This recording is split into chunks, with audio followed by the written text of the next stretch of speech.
we were so skint we couldn't even afford a hotel. So we slept in my car in the car park of the club. The craziest thing on my rider is ginger shots. I was playing to bar staff every single weekend. Like, no one was there. I could write a book on the shit that I've had to put up with in the industry, you know? The crazy thing is, my fees went up by like 20% after we blacked out all of my socials and started building it up again. Before we start the next episode, just want to say a huge thank you very much to everybody who has tuned in, subscribed, liked. We couldn't do this without you, and we're going to do everything in our power to make this one of the best music podcasts ever. But we do need your support. Please like, subscribe, share with your friends, but always click that subscribe button so we can keep sending you the best podcasts. So here's the next episode. Thanks. Welcome back to another episode of Loud and Unfiltered, where we deep dive with some of the voices and figures who have shaped music and event culture over the years. And today I'm super excited to welcome a very, very special guest, a woman of many talents, one of the UK's very best to ever do it, DJ, producer, label boss, the one and only Miss Sam Divine. Wow, what an intro. Every podcast I do, I get it a little bit better. But the guests help as well. Love that. I'm so pleased to be here. Thank you for having me on. It is a pleasure. How you been? What's going on? What's news? What have you been up to? Yeah, I'm good. I'm actually on a month off right now. Nice. I've been touring. That's nice. Crazy. Well, it's not really a month off, but I've just been touring crazy since Ibiza, really. Yeah. I've got 10 weeks off from flying, which is great. So the first kind of international show back will be Miami Music Week, which will be so exciting. Where are you playing? What are you doing there? So we're doing a 555 takeover on the Wednesday, and then we're doing a Joe's Pizza takeover as well. And we're going to run it all day and just, get some artists to come down, hang out, play some records and eat some good pizza. Awesome. You just did the pop-up just before Christmas, right? In New York. New York, yeah, which was insane because on my last New York tour, Matt and I went to Joe's Pizza 5 times in the space of a week. So to actually be back in there and DJ, and we thought that we were going to get shut down after like 20 minutes because Blondish did it before us and she got shut down in like 20 minutes. Oh, shit, yeah. So we ended up going for 2.5 hours. Wow. I was just like, let's just keep going. Just you and Matt back to back the whole time? No, just myself back to back. Yeah, but I was like, let's just keep going until the feds come. Yeah. And they didn't. And then 2.5 hours in, they were like, we got to actually like sell some pizzas. It looks so wild. You not piss off. Yeah. It looked crazy. Yeah, it was fun. It was so fun. There was like kids coming in and it was a real family affair and it was so cool just to shut that block down in Williamsburg, which I've walked up and down so many times. When you've been DJing 25 years, you just want to do cool shit. Yeah. Did you find was it a lot of your fans out there or was it just people off the street? Well, no, also people off the street. It was a mixture, like people coming in with their kids and, the live streams up on YouTube. And I ended up picking up this little girl and she was having a go on the mixer and everyone's like going wild. It was honestly, it was so cute. People coming in with their dogs, like it was wild. It was such a nice party. Amazing. And you just come back from Asia, right? You just had an Asia tour? I have, yeah. Just got back from Tokyo last weekend. I did Phuket on New Year's Eve, which was really cool. Awesome. Illusions, which was insane. I've only ever been there as a punter. Yeah. So that was pretty wild. And it has literally been last year. It was just back to back non-stop. And I burnt out a little bit in December, which kind of ruined Christmas a little bit. And then just as you're getting over that one and then you're back out on the road and, it's all a blessing. Of course it is. But being sober now is I'm really in tune with my body in real time rather than just thinking, it's a hangover or a come down or whatever. So I just know that I just need to really be a bit more selective this year because I've been balls to the wall for the last 10, 15 years, I don't think I've never ever even heard you say that you have remotely close to some time off. So it's nice to hear that you're getting a little bit of a break. I'm having a break doing this podcast with you, but it's a good break. No, yes, for sure. The best kind of break. Yeah, exactly. And how's yours, sobriety? Obviously, that's been a huge part of that journey, I guess, as well. And tell us a little bit about that. How's that? Do you think obviously, being back-to-back sets, touring, etc., maybe not being sober could help. But you've decided to do it the hard way, but which is huge kudos to you. And you're just over a year sober now, right? Just a little over the year, clean and sober, and I've just found it so enlightening. It's been an incredible journey. It's definitely obviously been challenging. Yeah. The biggest challenge that I've found is that a lot of, I would say, artist liaisons, I don't want to really blame the promoter or the booker, because it's the artist liaison that really, gets your rider ready. Like half the things on my sober rider are just missing. But if I have a crew rider for my friends, the alcohol is always on there. So that's been quite challenging and actually really frustrating as well. What's the craziest thing you've got in your sober rider? I'm not Mariah Carey for sure. I've literally, the craziest thing on my rider is ginger shots and sliced cucumber. But believe it or not, these guys and girls can't find a cucumber. For me, it's important. It makes me feel safe, because if people are having a shot of tequila, then I do a shot of a ginger shot. Yeah, nice. And just having, smoothies for the next morning when I'm feeling like a little bit dehydrated or whatever. And it's really not a lot to ask. And, I find that quite challenging to be a sober DJ. But, I've got a year under my belt now. So I know what I'm doing, and hopefully inspire other DJs to, to certainly explore it, because it's not sustainable. I drank and partied for, my gosh, 20 odd years on the road.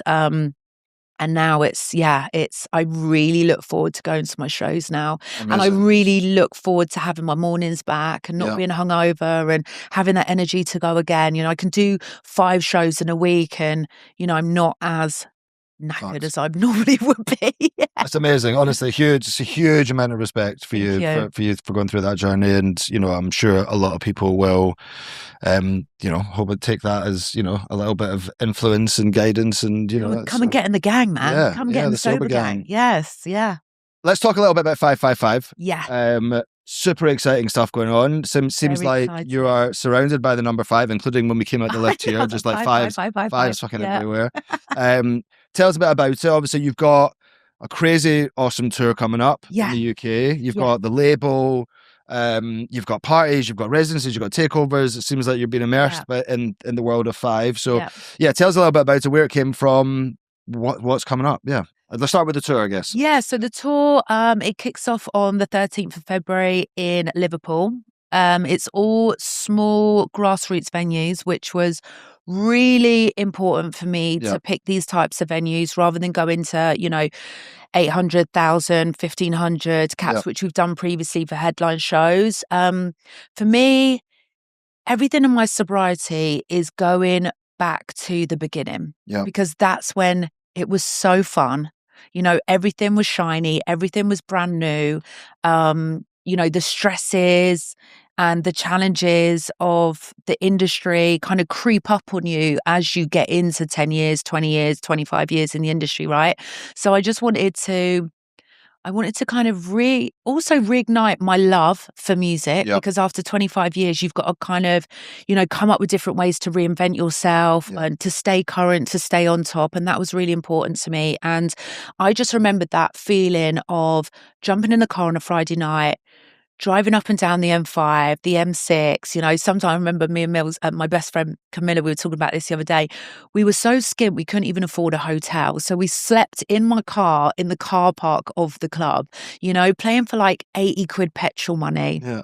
When you'd really do it just for the love of house, whereas now we've got loads of bills to pay and we've got this to do and, staying on top. So it was just really important for me to do the grassroots venues, because there is a staggering amount of these grassroots venues that are shutting down. Yeah, it's crazy. And it's more about also creating awareness, and also these venues.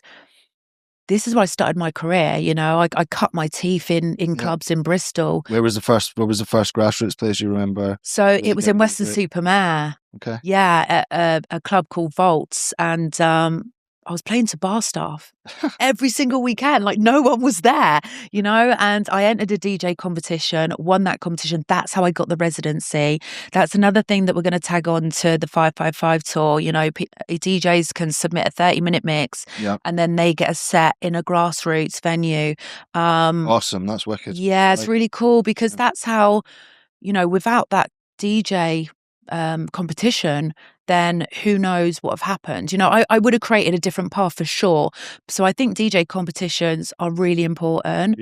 And we're always looking for new talent to play on, you know, to play on our events because 555, the way that it's going, we've only launched it like last August and already we're getting offers flying in from Cyprus and, you know, boat parties and Ibiza. We've already had like 3 residencies on the table for this summer. So the way that it's moving, you know, we're always going to be looking for those emergent talent or to give a chance to a bedroom DJ because I went straight from my bedroom or my mum's shed, actually, not even my bedroom. She wouldn't let me in the house, to this, you know, to the club, to the DJ competition, then to warming up, again, only to bar staff. But I gained so much experience and I feel like the art of the warm up has been lost over the years. So that, again, was so important for me with the tour so that I opened doors and, you know, till the lights come on, till the lights come back on, basically, or off until lights go on.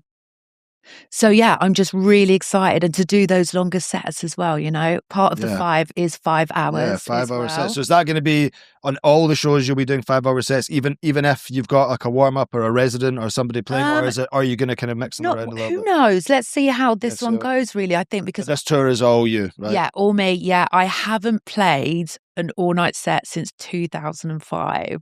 Wild. So it's going to be wild. 5 hours. But for me, I'm so excited to dig deep for those deep house records at like 119, 120 and building that room up.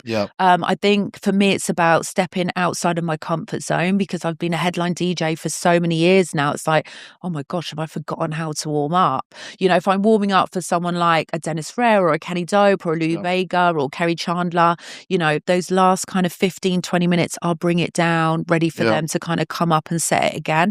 And I just don't think with this kind of new breed of DJs that are coming through have that etiquette. And I don't almost blame them because they don't know any different. You know, Simon Dummel was my mentor for the best part of 10, 15 years. You know, he taught me well. And I just want to just go back to my roots on everything. Yeah, wicked. So you're starting with Liverpool and then you go to, and then what's the tour? So what's the tour? So it's Liverpool, Brighton, Bristol, Manchester and Exeter. Nice. Yeah. Wicked. And then what clubs you got there? So Manchester and Joshua Brooks. Manchester, Joshua Brooks, Liverpool, 24 Street Kitchen, 24 Kitchen Street, Patterns in Brighton, Move in Exeter and Lost Horizon in Bristol. Amazing. Yeah. Awesome. And how's it? You sold out? Tour done? Nearly. Yeah. We are so close. We're on final release and we've pretty much come out of the gates so hard. Yeah. You know, so they've been on final release for a moment, but we launched it. We took a huge gamble. We launched the tickets on the 27th of December. Oof, that is risky. I said to my team, I was like, do you know what? Let's just do it in that period of, you know, everyone's like a little bit bored or, you know, where they're just like, just scrolling through Instagram. So, I mean, it could have been the death of it, but actually it worked out really well. So we're just kind of waiting. Well, I mean, it's 3 weeks now till we go. So also, I guess, you know, it's a very different offering to what else is out there. You know, not enough people are doing what you're doing, supporting the grassroots scene and kind of taking it back to the, like you said, the venues that you cut your teeth in and, you know, also making things affordable. You know, we did the £5 tickets. Yeah, that was important for me because I remember when I first started going out raving, tickets were a £5. Yeah. You know, and there wasn't a case of like tier 1, tier 2, final release. It was you just got your ticket or you paid on the door. Yeah. So it was important for me to almost like selfishly to have that nostalgic moment. If I could have done flyers, I would have done flyers, you know, because back in the day I used to stand outside the club that I was playing. A phone number with a burner phone. Yeah, exactly. Did all of that. All of that convoy into like to clubs, like meeting up in petrol stations, driving around, dropping off tickets. Here you go. Yeah. Exactly that. And I just feel, you know, that there are people that were really, you know, ravers that will appreciate that. Yeah, it's just, I'm really excited for it. I'm a little bit apprehensive of playing those longer sets. Like I threw myself into 3-hour sets on my last America tour because my manager George was like, well, you've got to get used to it. And the 3 hours flew by. Yeah, no, I bet. Flew by. It was so fun. You know, sets, like, I always think this as well as a book, you know, sets just fly, you know, they just disappear. You know what, I've booked you a number of times for my festival and for stuff that we've done, and you do, you know, there are certain DJs and producers, but certain DJs, you know, that really do, you know, regardless of how long the set is, an hour, 90 minutes, 2 hours, 5 hours, whatever it is, that will go on a bit of a journey. And I've always felt like that with you. Yeah. There's you know, I remember one of the years at One Out, I can't remember what you started with, but you know, you're starting with it almost like you're kind of warming up for yourself and kind of warming up to that, like, and then closing on some crazy bicep remix or something. Yeah, it was Glue. It was or like drum that. and bass. Yeah, or drum and bass. Yeah, that's what, or like some crazy garage, like 5 minutes set at the end. Yeah. Like, so yeah, I've always kind of felt that about you. You know, super diverse. You know, you are the queen of house, if you like. You know, but you know, super diverse, dropping 4 or 5 6 different genres in the set. It's important because I love all those genres as well, and I always want to showcase and also educate, you know, the crowd from, it doesn't matter if you're 18 or, you know, if you're 50, because if you're hearing a classic, that 18-year-old might not have ever heard that classic. They're hearing it for the first time. I kind of really proud myself on that because I remember putting up Finally. Kings of Tomorrow, Finally. And there was people in the comments saying, oh my God, what is this track? No way. And I was like, what? But it got me thinking, don't ever just assume people know the records that you're playing. And I love drum and bass. I love garage. I play a lot of, you know, hip hop edits in my sets as well. Like I love Biggie, and that's my era. And I think if I was just playing straight house week in, week out, I would get incredibly bored of it. Well, it's not like, so the sets are going to be super across the board, diverse, multi-genre. Expect to hear everything. Amazing. Yeah. And I guess, is that going to carry through into the label, or is the label going to be 100%? Yeah, 555, which is an angel number, and the whole how that came about is all day. I mean, I'm very spiritual anyway, but all day I kept seeing 555, 555. And normally it's 1111. So I was like, I need to look into this. And I looked it up, and it was just at the start, well, about probably 5 or 6 months into my sobriety. And it means freedom and positive change, and all this good stuff.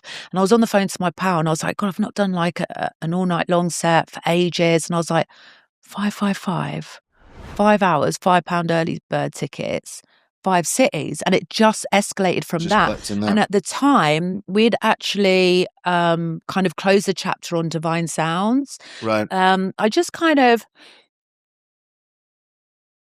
fell out of love with it, if I'm being completely honest. You know, it had been running for 10 years and I didn't feel, you know, I started the label with 2 of my best friends at the time, and, you know, it was before really, there was only Anya Schneider and Maya Jane Coles that were females that had record labels. Right. For a good few years. And then we just saw it was just almost like a phase, like everyone starting their own record labels. And it was so fun. We didn't have a clue what we were doing. You know, it was just so authentic. And, you know, we'd be at IMS and ADE and just be at the back, like writing notes. And, you know, we had a lot of good advice from people at like Label Works. And obviously, you know, Simon was really helpful. And you know, we were just like sponges. And then it just kind of didn't become fun anymore. And I'm a big believer in, you know, being really authentic. How involved were you, I guess, both with Divine Sounds and with 555? Or do you feel like maybe that's going to change, having experienced your first taste of label management, if you like, with Divine Sounds? Are you involved from top to bottom? Are you involved, like, are you finding the tracks and the artists and involved in signing that and distribution, etc.? Where, like, is that going to change now with 555 based on your experience before? Well, the thing is now is that I've got all the, you know, the knowledge and the experience of running a record label for 10 years. You know, the last 18 months, my husband, Matt Cash Only, he could see that, you know, I wasn't as into it as much. And I thought, oh my gosh, like, the artists that I signed deserve 100% of my time and my energy. So we had like a little hiatus there, and then we kicked it back off with, which is probably actually one of the biggest records on the label now, which a record that I wrote with Hayley May, which I actually wrote about cash as well, which was nice. Which was Cute. solid. Yeah, super cute. And that kind of kicked it off. And then I saw how well that was doing. I was like, okay, I kind of dipped my toe in a little bit. And he was smashing it because he really believed in it. Yeah. But then it just got to the point I was just like, I'm not sure. And so I was like, let's just end this chapter. And I wasn't even up for really starting another label. And then once the tour was born out of the whole 555, I was like, do you know what? If you're in for one, you're in for all of it. So let's start it. And then predominantly it was going to be a space for me to self-release on, because I'd been seeing a lot online. It was actually Bugsy Malone? Yeah, Bugsy Malone, yeah. The rapper? Yeah. He really inspired me because he was saying that he was a self-released artist, and I was like, I can do that. So yeah, that was the reason why we started the label side of it, is just for me to put my own records out. Yeah. And then it's just all kind of just escalated, and it's just got really big, and now it's just building momentum and a movement. And we kind of carried everyone over from Divine Sounds over to 555. And we just created that narrative that, you know, after 10 years, all good things kind of need to come to an end. And then 555 is this beautiful new energy where I'm at in my personal life and my sobriety, but also carrying that into my career as well. Nice. And we also want, you know, if you look a bit deeper into what 555 angel numbers mean, it means freedom. So I want the artist to have that freedom, rather than, because I found myself last year making records for certain record labels. Right. And then I'm like, why am I doing that? I'm just going to make a good record is a good record. So I'm just going to, you know, start. I mean, the first release is on the 20th of Feb. It's called The Groove, which I'm putting out. And it's yours, right? Yeah. And also the second release is called After the Beep, which is coming out in March on the label, kind of Start As You Mean to Go On. And I just really wanted to, it was important for me to set that tone. Yeah. But, you know, if a good drum and bass record comes in, 100% I'm going to sign it. If a good garage record comes in, 100% I'm going to sign it. Have you got any big tracks coming? Any other than your own stuff, obviously, but any other artists you're super excited to come through the label? Nessie, I am so excited about her. Spanish DJ, producer. She is hot shit. Like, she's got such a cool little vibe about her, and she is a sick producer. She makes all her own records. Not that really matters, because everyone uses engineers nowadays anyway. But she makes all her own records, and I'm playing all of her records in my sets. So I really want to build a story with her.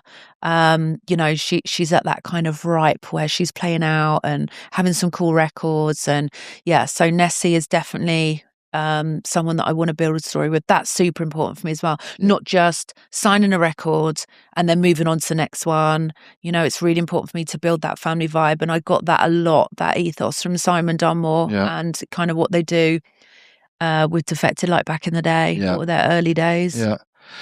That kind of leads quite nicely into something else we talked about briefly before, but something we wanted to chat to you more about. But female producers and DJs, as one of the most prominent female DJs, I guess, in the space, do you feel it's something that you are actively championing more than maybe males? Yeah. Or do you feel the same want to be as diverse as, for example, you know, lots of male bookers out there, we're all trying, you know, speaking for myself, I guess, but, you know, we all always want to be diverse, and we want to, you know, whether it's male, female, black, white, you know, whatever it is. Do you feel the same pressure, or do you consider it pressure, or do you, how can I ask the question best? Yeah, do you want to champion it more? 100%. I mean, I've always championed female artists in the industry, because when I first started out, there was only a handful of female house DJs. And for a good probably 10 years, on any given Defected lineup, I was the only female DJ, and I thought that was so normal. I didn't know any different. And then kind of coming out of that and then starting Divine Sounds, I was thinking, oh my gosh, like, where are all the female producers at? So I think having these conversations were like so important coming out of lockdown. I found that the lineups were way more diverse. From my own experience, I always try and create a diverse lineup. That has always been important to me anyway. You know, there's been, talking about Jess Bays, I brought her through, took her under my wing, and she went on to do great things. And also, it's something that David Morales said to me years ago, and he said, if you're not bringing someone through, then how are we evolving the culture, the scene? And that's always been really important to me. It's hard to find now someone, male or female, really now, I guess, up and coming, that is just not in it for that TikTok viral moment. I think that's getting more and more difficult to find someone that's got charisma, that who gives a shit what they look like? Yeah. I don't care if they put a mask on, but to have that charisma, stage presence, they've got to be likable. They've got to have, they've got to have their own brand, and they've got to be willing to roll their sleeves up and really get stuck in. I'm a grafter. I'm a hustler. Even 25 years later, I'm still grafting and hustling, and these, I feel like, not all, because I don't want to pigeonhole all of like the new kind of up and coming DJs or from bedroom. They almost feel like it's easy, and it's really not easy. And you've got to be so tough skin.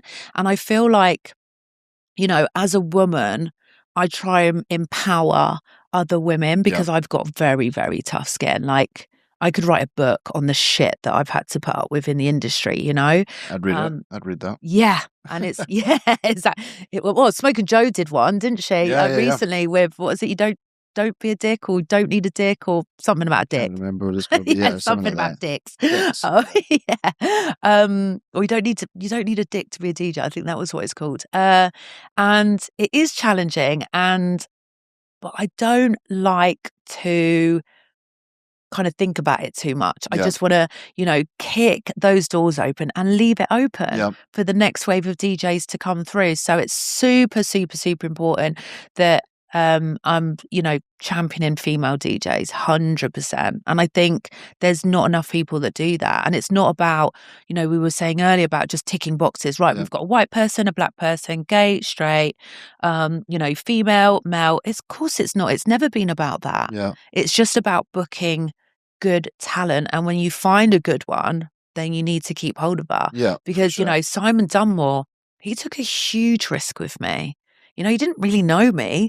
He just saw me at every Defected event. I was that girl at the front singing all the lyrics to all the Defected records, bugging the shit out of him for promos until the point where he was like, okay, let's do something. But he didn't just throw me in at the deep end. Well, he did throw me in the deep end.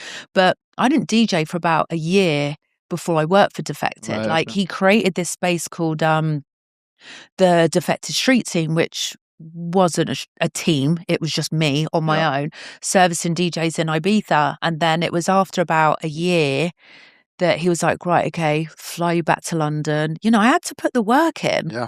And if I'd been shit that first gig, then I 100% I would have been booked again. And luckily I did a good job. Yeah. And then he carried on booking me, and I took it really seriously, and there was a lot of pressure on my shoulders as well. Flying the flag for Defected all around the world. I had to be on top form, but I was always professional with that. We talk about it quite a lot. It's great for the scene. Even just having the conversation. I will speak about it regularly with bookers on here, with just outside work. We talk about it all the time. There's a lot more female DJs out there now. Yeah. Not all getting booked as much as they should be. Yeah. But at the time, I guess, when you were coming through, there wasn't as many. But was there like a female role model artist out there that you were like, that's who I want to be? And was that someone that, and if there was that person, who was it? And if not, and did you want to be that person straight away? I want to do this so that I can kind of bring through this next generation? Or was it very much like, I just want to make it? Yeah, I just wanted to make it. But in those early days, I didn't really know what made it really meant.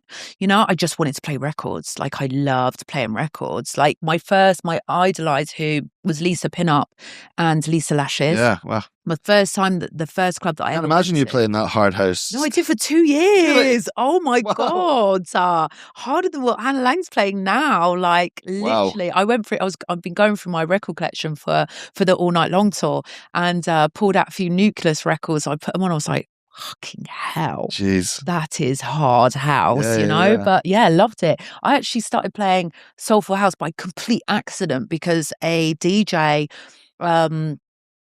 had cancelled a show. Right. And I was really good friends with a promoter in Bristol, and he was like, can you step in? And I was like, well, I don't even have any house records. And my friend was with me, and he was like, you can just borrow mine. And then I've gone from 140 plus BPM, having to slow everything down to 127, but loved it. Yeah. And I actually hardly ever played hard house after that. So if it wasn't for that opportunity and being in the right place, exactly, being in the right place at the right time. Instead of 555. That's bloody hell. That's what that music sounds like to me now. But yeah, it's what a journey it's been. What a journey it's been. And I've always been a big believer of, if opportunities come knocking, you just got to take it with both hands. Even if you don't really want to do it, you're either going to sink or swim. Yeah. And it's because I put my hand up for a lot of things and put myself in positions where opportunities arise, and then that's just because I've never I haven't just blown up out of nowhere. It's been a steady rise, and it's hard to be to keep changing and switching things up. Last January we deleted everything off my Instagram. Okay. We did a total blackout for a whole month and then started again, and I had people messaging me, bookers, it's like, what's going on? Just to create a little bit of buzz. Yeah. And the crazy thing is, my fees went up by 20% after we blacked out all of my socials and started building it up again. Because I went to rehab in January. Yeah. So I knew I was going to be a different person when I came out. I was going through. The burnouts were getting longer and longer to get over. So to the point where I need to book myself into 28 days. I just had hardcore therapy every day, holistic approach, breath work, yoga, all that good stuff. And it just brought everything down and actually made me realize what was important in my life. Yeah. And by doing that whole blackout, I feel like a different artist. I'm definitely a different person. A rebirth. Yeah, a rebirth. Yeah, for sure. It's like the phoenix rising through the ashes. That's what it really does feel like. And once again, music saved me. I sat in rehab and I just wrote songs, and a record that's coming out on 555 this summer is called Scars. And it's about being in a dark place and finding your faith and finding the light and coming out and never wanting to go back there. It's a really, really powerful song. And I hope it resonates with, my divine tribe, as I call them. You mentioned before, talking about, you wrote a song about cash, talking about scars.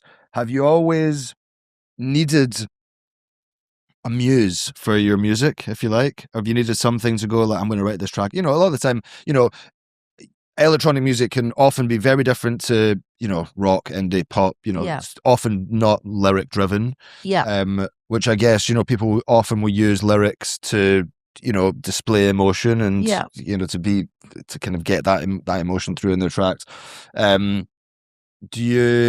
there always an inspiration for something, or is it you've just got the beat in your head, or is it, how do you go about writing those tracks? And is it, do you always need that bit of influence? Yeah, definitely. I mean, I wrote a record when I got divorced.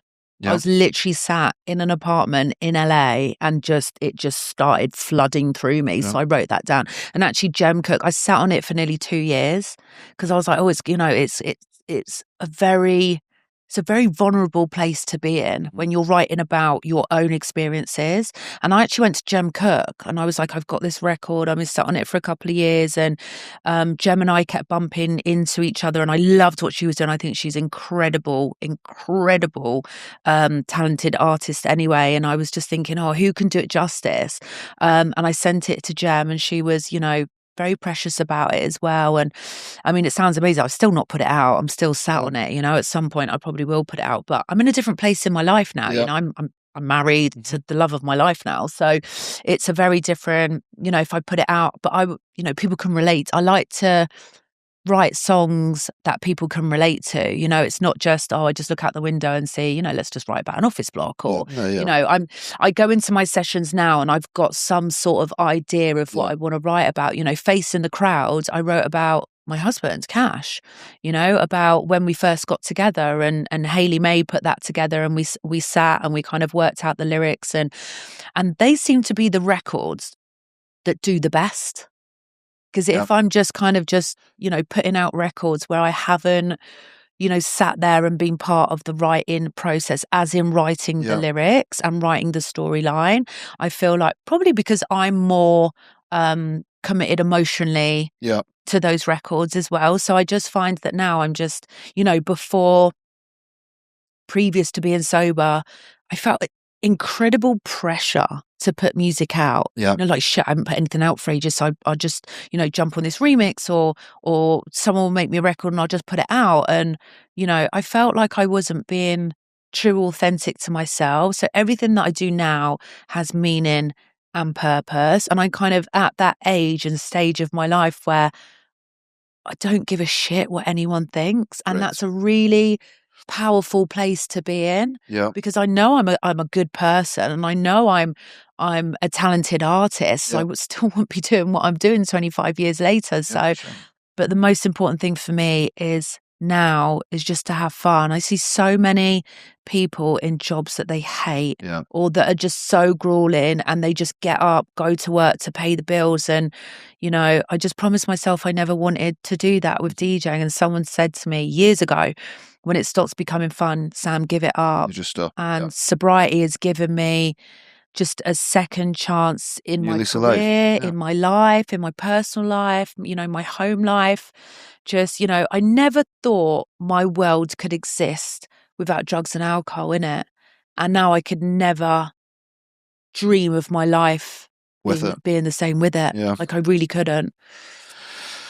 Might have to go sober. I might have to go sober and see if you're pushing me in probably the right direction. It's so fun. Come over here. Well, I mean, listen, honestly, we've known each other for years, and we've had many conversations, many not sober. But sure. The way that you're speaking about things now, and the way the way that you're talking about 555 and the label and how excited you are about it and stuff, it is it is very different you. It's awesome to see. Sobriety, I guess, I'm sure has played a huge part in that. But I think this direction that you've gone in, obviously, it's amazing. And it's awesome to hear you talk about it and how passionate you are about it. I think the stuff you're doing with the Grassroots is incredible. Not enough people are doing it. They get to you've got to a stage, as you said, you're still doing it, you're still highly in demand, booking, touring in Asia, going to the US, Ibiza, you're playing amazing shows which people want to book and want to go to. And you could be going to play these, 1,000 to many thousand room shows, and you will still do that. But, to be able to go, I'm going to go back to those venues and cut my teeth that gave me those chances and give something to, support that ground up. That for me is it's it's amazing to see an artist of your profile doing this. So a huge respect to you for doing that. What are you most excited about coming up? Obviously, there's huge amounts of things. You're going to have some shows in Ibiza coming up over the summer. Residencies, announcements are coming up pretty soon. Obviously, you've got so much going on with the tour and the label, so there's probably a lot to choose from here. But what's exciting you most about this year? What's the one artist or the one thing you've got coming up that is like, that's the thing that I really, really can't wait for? Do you know what? It's kind of all of it. For the first time in a really long time, I'm getting excited about all of it. It becomes, I guess, a little bit mundane of just going out every weekend. And I know that every city brings a different vibe, every crowd brings a different vibe. But kind of, I was thinking like the lack of good music, and there's tons of good music out there, but particularly when you're playing every weekend, it gets that point where it's like a little bit same shit, different weekend. So the past 12 months, I've just been really excited just to get out there. Even just looking at my diary, we're already pretty much fully booked up until June already, and we're in such a blessed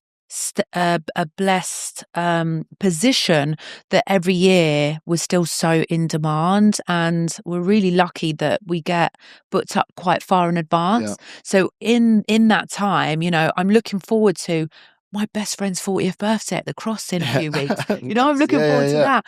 I'm looking forward to taking my daughter on holiday in the school holidays, you know, whereas, you know, I'm also looking forward to the Ibiza season. My dad's coming to Defected, Croatia in August. I'm looking forward to that. You know, it's just doing cool shit. And it's just all not, you know, for many, many years, as I said earlier on, it's like being balls to the wall, where it's just show after one after the other. And the years have flown by. Yeah. You know, even just being a year sober, I'm like, where has that year gone? Like it's gone so quickly. Frightening, actually, how quickly it's gone. So I think it's also just about being present in the moment, because tomorrow's not promised. Yeah. So I'm really looking forward to just seeing where 555 goes. You know, making it bigger than Divine Sounds. It's got definitely a bigger energy. It feels a different energy. You know, George, my manager, is the bomb at doing events. So I'm really excited for him to get stuck in, because he wasn't around for Divine Sounds. Just the offers that are already coming in now, I just know that it's going to be huge. And, you know, I'm really back in the driving seat again, and I've got that passion back, and I've got that excitement back again, where I just felt a little bit kind of going through the motions, I guess, is the way to describe it. And I'm excited to actually bring some new artists through, you know, and that will come. I'm not actively going out and looking for them. Like, I see a record from someone, I'm like, oh, and then, you know, I'll start digging, and kind of having that train spotter mentality that I had when I was a vinyl DJ. You know, just finding those special records and then building a story with those artists. You know, because like I said, I don't want to just sign a record next. You know, we're not a fucking conveyor belt. You know, and a lot of labels are like that. So just, you know, and also there's a huge gap in the market from what Defected are doing now with those bigger capacity venues. Kind of leaves a gap in the market. So listen, I'm an opportunist, you know, and I'll just get something and run the shit out of it and rag the shit out of it, you know. So the world is my oyster. Sky's the limit, and I'm just here for all of it. So am I. I'm on the journey with you. I mean, you've got me. You might have me in the sober train now, I think. So love that. But I'm definitely going to try and come down to some of the shows and check things out, because it's, like I said, you know, it's amazing what you're doing with the support for the scene. But, you know, getting kids out again, getting not just kids, but getting everybody out again, making things more affordable. I'm super excited for what's coming on the label. Super excited. It sounds like it's incredible. I'm definitely going to check out Nessie, and these tracks are coming, because she sounds awesome as well. But what is you might be something you've already said already, but the club that changed your life?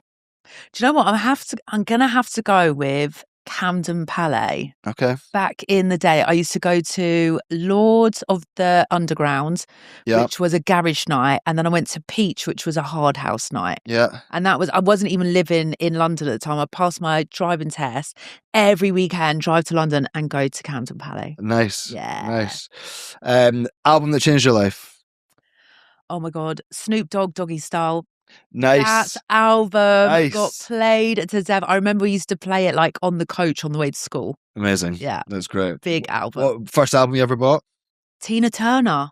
When I was 7 years old. Amazing. Played it to death in my mum's like Jaguar. Amazing. Yeah. We actually had a podcast, I guess, just to divert away from this quickfire question, we had a guest on the podcast yesterday who is he's been involved in the industry for 50, 60 years, and he was the guy that put Tina Turner and Rod Stewart in the Pepsi advert. No for the way. It Takes Two Pepsi advert. Oh my God, it's cool. Cool. Sidebar there. Yeah. Favorite DJ of all time? Oh, Kerri Chandler. Nice. Okay. Kerri Chandler. I've been following him for like 20 years. Great. And you must have played with him before as well, right? Yeah. So I went on after him at Defected, Croatia this summer, and I was like, what do I start with? Because I'm not just going to come in and be so he warmed up for you, basically. Basically Kerri warmed up for me. Yeah, but I started with like this really kind of atmospheric, like a cappella, and he was just like stood like this on the decks, and he just looked at me and went, no. Did you feel a bit of praise? Like, oh my God, that's my idol. Like, yeah, I got the nice and Kerri. That was happening a couple of times actually. It was like last year in Belgium as well. But like, what watch you play after Kerri Chandler. Amazing. Yeah. So I just love him. He's just an amazing person as well. Nice. Yeah, I rate him all round lush guy. Again, this might be an answer you've already given us, but who is your hot artist to watch? Well, I've got two.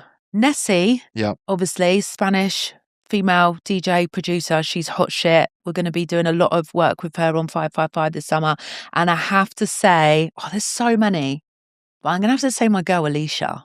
Okay, nice. Like, she's crushing it right now. And I've been there, watched her come up, and she really is. She's so humble. She's a sick producer, sick DJ. She's kind of in the scene where it's very much male dominated.